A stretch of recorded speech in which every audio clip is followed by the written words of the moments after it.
dia. Benar-benar matanya tuh itu yang bikin saya tuh tadi nggak kuat.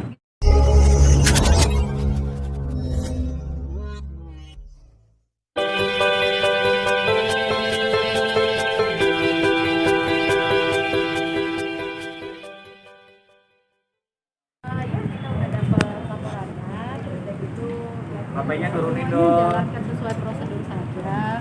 Tapi kan kita tinggal membuktikan bahwa yang dituduhkan ke kami itu tidaklah benar, tidak ada yang ditutup-tutupi. Ya silakan aja periksa gitu. Tapi ya, itu sih nggak jadi masalah besar biasanya. Yang masih menyangkut di hati saya sebenarnya salah satunya adalah masih ada 2 orang notaris atau PPAT yang masih di luar sana.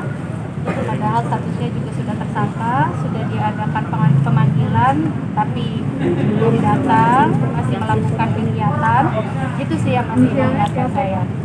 Namanya Ina Rosaina, ini adalah PPAT dari Jakarta Barat, juga termasuk pengurus dari Ikatan Notaris Indonesia Jakarta Barat, dan juga ada Erwin. Ada satu lagi juga Erwin Ridwan. Nah, 2 orang ini yang masih istilahnya sudah menjadi tersangka tapi masih berkeliaran tuh buat saya tuh masih kayak ini masih di luar gitu. Jadi belum selesai. Walaupun memang sebenarnya ini masih baru langkah awal ya. Tapi setidak-tidaknya kami di sini ingin menyuarakan kepada teman-teman semua bahwa di sini juga alhamdulillah tadi ada perwakilan dari BPN juga. Istilahnya sekarang juga bisa membantu. Nah ini ya. Ini yang belum yang belum ya. Suami istri yang tadi sudah ditahan. Ini yang adalah asisten ibu saya yang apa ya istilahnya yang tinggal dan membantu ibu saya waktu itu. Jadi kembali lagi saya katakan mengenai ART di sini adalah dia mengasisteni ibu saya. Jadi karena backgroundnya adalah D4, terus dia juga sebatang kara, hanya bersama ibu dan suaminya, ibu saya dengan besar hati menerima dia, dan sama-sama waktu itu simbiosis mutualisme lah, benar-benar dia membantu ibu saya dan ibu saya membantu dia gitu. Dalam hal ini yang terberat kan waktu itu dibilangnya adalah katanya ibu saya suratnya hilang gitu kan. Sebenarnya ternyata bukan. Setelah diinterogasi yang terjadi sebenarnya adalah surat itu dihilangkan oleh mereka, kemudian juga dibisikkan ke ibu saya, ibaratnya dikoneksikan lah gitu, dikondisikan bahwa ini aja nggak apa-apa mam, nanti yang ngurusin teman saya, dia adalah notaris, nanti ada kok namanya, memang kan kalau di search namanya ada, segala macam kantor juga ada gitu. Jadi dari situlah akhirnya mereka berdua kerjasama untuk akhirnya mengambil harta-harta ibu saya, tanah-tanah ibu saya. Ini berarti pertama kali ngeliat wajahnya. Oh, Masih ada kekesalan kan Irina? masih ini sampai detik ini tangan saya masih bergetar karena itu apa ya? Sakit hati ya, Bu ya. Sakit sekali karena nanti saya akan sebarkan juga di Instagram saya karena berapa kata-kata ibu saya ditulis itu di nota. Dia pinjam uang berapa, dijanjikan minggu depan kembali, dia sudah ngambil ini segala macam apa ya, jadi lu tega sih gitu. Ibu saya sudah ngasih lu kehidupan lebih baik gitu, perbaiki kehidupan lu, ternyata timbal baliknya seperti ini gitu. Jadi tadi nggak kuat sampai sekarang ini sebenarnya saya menyebut namanya aja masih berat dan masih penuh dengan amarah ya gitu. Tapi ya hukum sudah berjalan, saya sudah bisa setengah nafas, keluarga juga sudah lumayan plong walaupun ini masih di awal ya, karena masih ada pengadilan juga dan juga keputusan nanti, dan kami juga masih belum tahu juga nanti proses kedepannya apa. Surat tanah kami juga akan secepat apa juga bisa kembali menjadi hak milik dari ahli waris lagi. Tadi kan Irina bilang sama Polres Jakbar ya. Ya, Sudah tahu laporannya tapi belum dipanggil. Apa? Sekap itu? Bukan Bukan penyekapan itu? Itu untuk sampai saat ini masih belum. Karena sebenarnya emang ketahuan bahwa nggak benar adanya. Kayak polisinya juga begitu ngecek, datang ke lokasi, orang kita punya videonya kok Mbak sendiri tidak merasa keluar. melakukan? Apa? Tidak merasa melakukan? Ya pasti enggak lah, karena memang tidak, dan kami juga punya satpam atau security di rumah yang bisa membuktikan bahwa dia tuh kegeeran aja. Karena sebenarnya saya naro, dia tuh masih saya kasih kesempatan untuk tinggal di kosan ibu saya tanpa bayaran apapun. Dari awal kami masih ada niatan untuk menyelesaikan ini secara kekeluargaan, itu pun tidak diterima.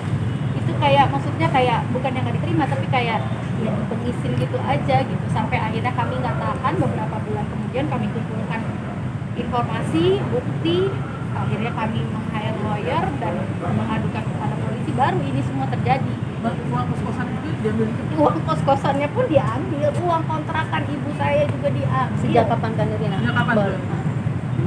Ada setahun, 2 tahun mungkin.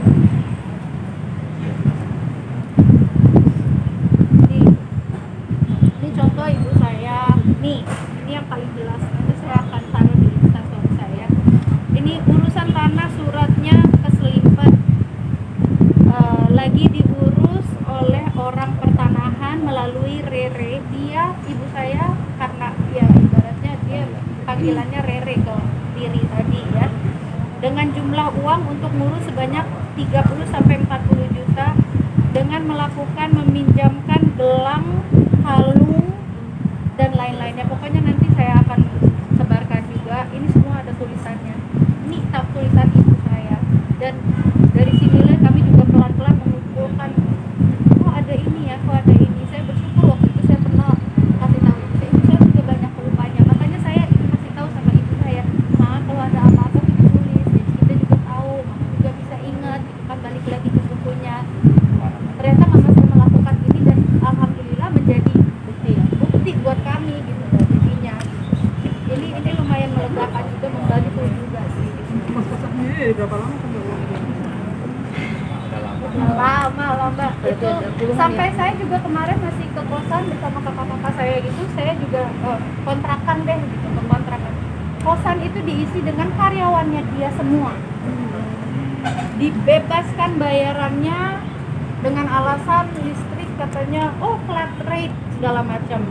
Kenapa kami tidak pernah menggubris dari dulu? Karena memang itu adalah kami sebagai anak tidak mau memberatkan orang tua, ibu saya khususnya. Saya menganggap bahwa karena ada orang ini, keuangan ibu saya itu jadi istilahnya jalan, dan ibu saya jadi punya pemasukan gitu loh. Dan memang jujur kami tidak ada satupun yang menyangka dan tidak ada pemikiran buruk sedikit pun gitu, karena merasa bahwa oke, sepertinya baik-baik saja gitu, nggak apa-apa.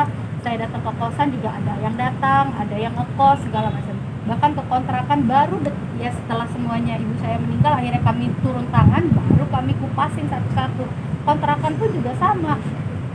Ke kita ngakunya bayarannya per bulan berapa, ternyata dari orang yang ngontrak enggak kok, lebih tinggi dari itu. Nah, dari itu aja udah jelas. Listrik segala macam juga. Ya pokoknya banyak pemalsuan di sinilah gitu. Ini juga salah satu contoh. Mama saya tuh orangnya nggak pernah ribet-ribet dan emang udah percaya.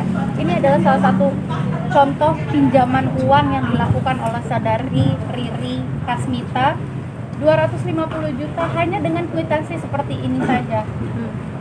Gitu.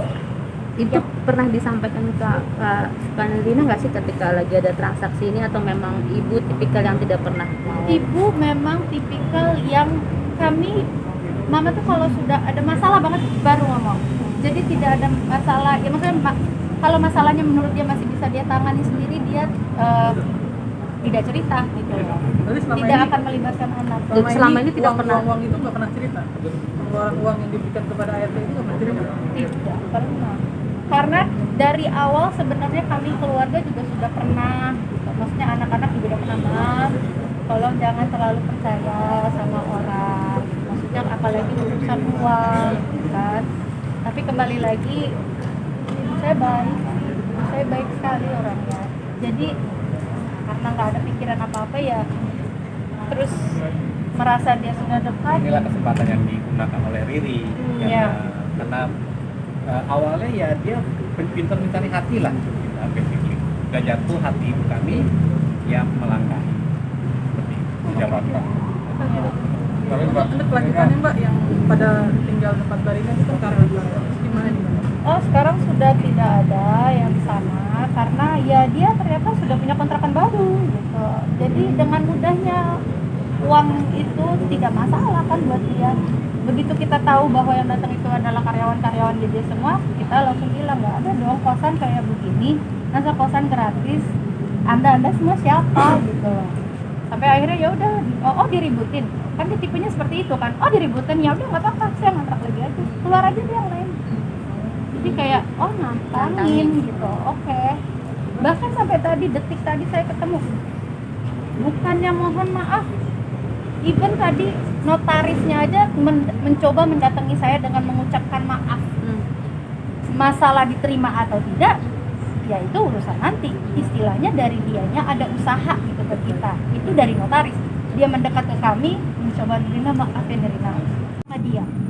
Bener-bener matanya tuh, itu yang bikin saya tuh tadi nggak kuat gitu loh. Bener-bener ya Allah udah dikasih ganjaran masih loh. Apa yang ada di kepala dia. Karena nggak ada kayaknya kita pernah menyakiti atau bahkan sekarang sebenarnya harusnya yang tersakiti kita kan.